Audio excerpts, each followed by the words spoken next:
عايز تدمر حد عيشه في عزلة وسيبه لعقله وأفكاره. الرواية قصيرة بس كل جملة فيها بتوجع العقل قبل الكلمة.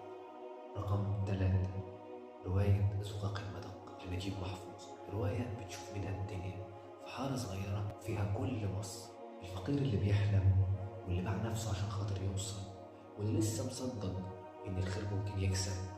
هتقرأها وتحس إنك شايف حياتك بين السطور. رقم 2، رواية لقيصر روسيا فيودور ديستويفسكي، رواية الليالي البيضاء. هنا الوحدة مش وجع، صديقك الوحيد، والحب مش قصة رومانسية، دي لحظة بتخليك تعيش وتنهار في نفس الوقت. كل سطر فيها بيحكي عن القلب لما يحب بس القدر ما يشاءش. وأخيرا في المرتبة الأولى، رواية مش سياسية بس دي كابوس ممكن يتحقق لما الناس كلها تكرر نفس الكلام ومحدش يفكر. لما تحس إنك مراقب 24 ساعة خلال يومك. لما الحرية تبقى صعبة وأي حد يعارض يتحبس.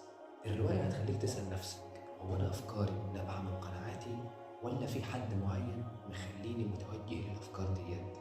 وسواء توقعت أو ما توقعتش فأنا بتكلم عن رواية 1984 جورج أورويل.